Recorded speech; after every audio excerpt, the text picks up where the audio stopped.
We're back, big baby! Tabletop Beard. Last month, I covered their all-natural essential oil options. Today, this month, I want to cover their newer fragrance options. Same deal as before. This is an affiliate of mine. Always complete transparency. DanC20 is my affiliate discount code if you guys want to save 20% off. Let's get into it. And today is just about the scents. Dan, you didn't go over the carrier. Dan, you didn't go over the history or the prices. I got those videos out there. This is just an update video focusing on their fragrance oils. Also, quick disclaimer, what do I mean by fragrance oils? You have two main categories in the cosmetic world. You have the essential oils and the fragrance oils. I have many videos on that, but essential oils are all natural. They come directly from a source. If you see lavender essential oil, they literally take lavender, squeeze it, and they get oil out of it, and it smells like that. Fragrance oils are usually from a natural source, or they are naturally inspired. Even times you see a fragrance blend, it's usually a mix of essential oils and fragrance oils, but the difference is we have some kind of lab involved on the fragrance side. Meaning they get this oil in, and then they're able to manipulate it so it has the ability to have a longer shelf life, has the ability to make scents that you can't find in nature. For example, leather. No one's going out and squeezing a hide of leather and being like, grab that drop, and then putting it into a beard oil to smell good. They create this in a lab. There's pros and cons to both sides. It's a personal preference. It's a personal variable, right? Neither side is perfect. Essential oils have a lot of people that are allergic to them. Okay. Fragrance oils have people that are adverse to them and they kind of get itchy and break out. Essential oils offer benefits to the hair, skin, and oftentimes therapeutically, while fragrance oils do not. Fragrance oils are consistent and are the same every single time you get them from the supplier. Essential oils are from nature and variably change. Really just depends on what you are looking for and what you like. Let's jump in and talk about the scents today, you guys, in absolutely no particular order. I just grabbed them. They're over here. And also, by the way, I do have these 8. They are 100% full, just like my last video. The reason why, this company is far too generous for me. I've had all of these before. They sent out a huge package for the last video and for this video, so there were fresh new oils to show. Even though all of these are on my shelf and they will get used or passed on to a local buddy or a local meetup to give it to a good home. But just know that I have had all of these before. This is just kind of the full showpiece so you guys can see what a beautiful bottle looks like. All right, we're gonna start from right to left and just kind of go in order. I'm gonna show you guys the oil and then talk about the scent. The first one is the Monk. And a couple of these I've probably covered on live streams or maybe even older videos, but these are the 8 that we are going to cover today. So the Monk is lemon and ginger. Lemon and ginger. And yep, fragrance oil, just wanted to be clear on that. Just like I covered last video, this is a medium, flirting with medium thick viscosity, beautiful blend. My beard loves it and so many of yours as well. Oh yeah, this is a banger. Now, again, if I had to have a preference, it would be essential oil, but I do like fragrance oils. Lemon, ginger. I'm real good with scents and picking things out and understanding what's all natural, what's not. If this was in a blind smell test, 10 out of 10 times I would have picked this as an essential oil. It is shocking that it's a fragrance. Some essential oils like lemon can be tough because they have a molecule that can react with the sun and it's called a phototoxin. You can remove it and still have essential oils, but sometimes it's just easier and better to do with fragrance oils. And this one seems like they absolutely crushed it. I'm not the biggest fan of super loud, aggressive, almost like Yankee Candle smelling type fragrance oils. This is not that in any way, shape, or form. The Monk, you guys, wonderful option. Absolutely wonderful option there. Okay, let's go ahead and go with the next one here, and that is the Warlock. The Warlock.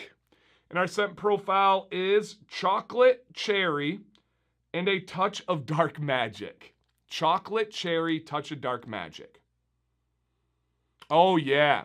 So this one's not for me. One of the fragrances that I'm not a fan of is the fragrance for cherry. However, many of you go crazy for this one in particular, but just the fragrance cherry in general.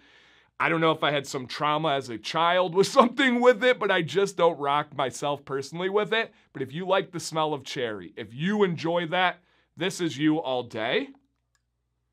That chocolate comes in there and is more of like a dark chocolate, a soothing chocolate, not like a super desserty or like sugary chocolate. Very nice, but the cherry is the star of the show, or maybe it's just selective bias from me because I'm not a fan of that scent. It comes through, but my job is to accurately portray what it smells like. This is a cherry dark. Think of like, I forget the name of those. You know when you get the chocolate covered cherries and they have like the little stuff on the inside? Think of that as like a dark chocolate version, and you've got it right there. And again, guys, that's the Warlock. All right, next one up is Druid. Druid. And I do struggle with the pronunciation on some of these like gaming type things. So my apologies on that if I do anything to butcher it. All respect. I just play that game where I learn it, and then I question it, and then I go on this vicious cycle. But Druid on here. And this is the Heart of the Forest. Forest and Wild Berry. Forest and Wild Berry.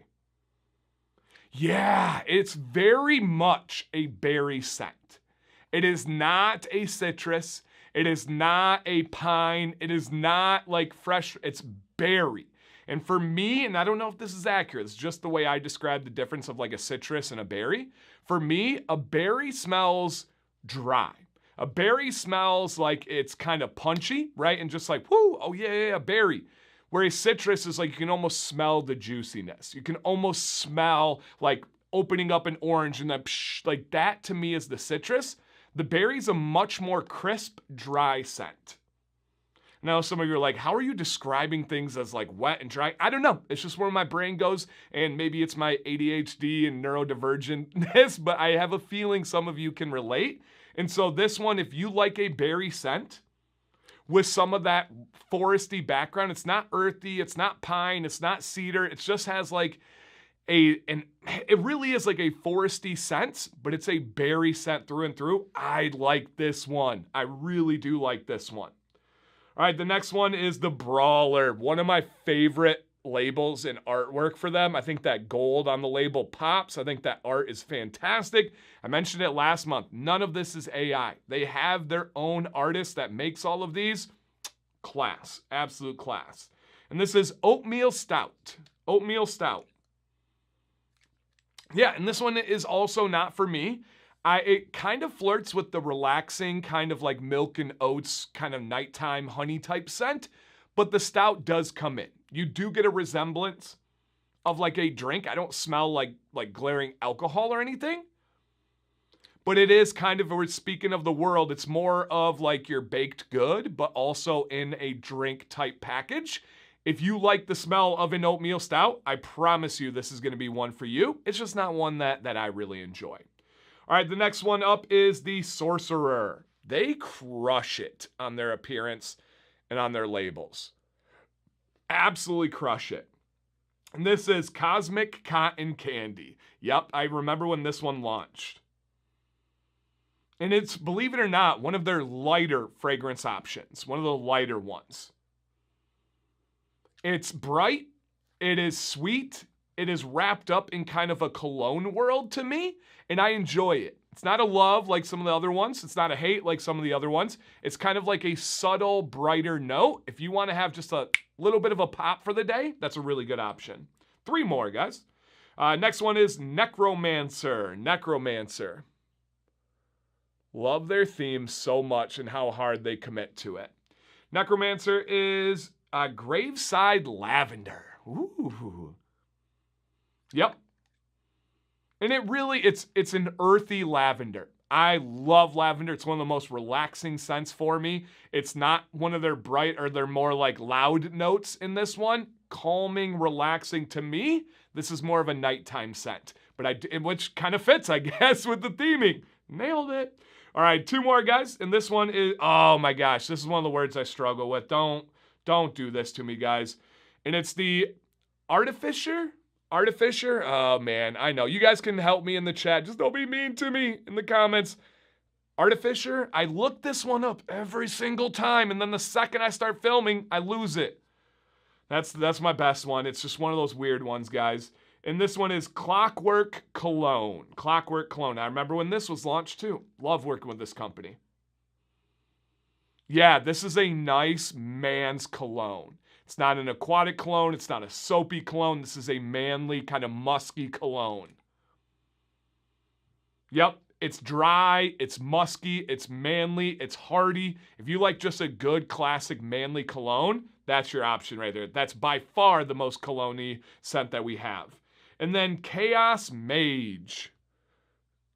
Chaos Mage. And I believe this one is a collab, if I remember correctly on this one. I think it was, if I remember on the website, I believe it was under their Legends series, but I could be mistaken. Let me know in the comments if you guys could. And this one is Juniper Forest and Embers. Okay, creative. Wow, yeah. I've only worn this one once, and I'm still understanding if I like it or not. It is so different. Yeah, wow. It's not smoky, but legitimately smells like the embers at the end of a campfire. The fire is gone, the smoke is gone, but you kind of rustle up like the dirt and stuff that's left in there. And then there's an ember that's left. Wow, it's a little bit charred. The Juniper Forest. Yeah, and I get a little bit of that forestiness, but I get a charred smell, an ember smell, it reminds me of camping. It reminds me of like tent camping in the woods. You wake up in the morning, there's still a little bit of the ember from the fire. Maybe you have a little bit of smoke on your skin or in your hair or on your clothes. Yeah, I don't know if it's for me or not. I really don't. I wore it and I just kept wondering all day. I keep going back to smell it. You guys know what I'm talking about. You've probably had a scent like that, where it grows on you the more and more and more you wear it. But again, full disclosure, I've only worn this one once, trying to find other times to put it in my rotation when I'm not like craving it, but I'm curious about it. It's interesting. I need help from you guys, especially on that one. What does that smell like to you? Do you like it? Do you dislike it? All right, that's the fragrance options that we're covering today. Do you have a favorite out of these? Do you prefer essential oils? Do you have another scent from this company that you love that I did not cover? Everything is open down in the comments, you guys. Thank you for watching today. My name's Dan C. Bearded. Did you hit the thumbs up? I don't think I asked on this video. If you did and you made it here, you're a real one. Thank you, guys. Dan C. Bearded. Please stay bearded and stay positive.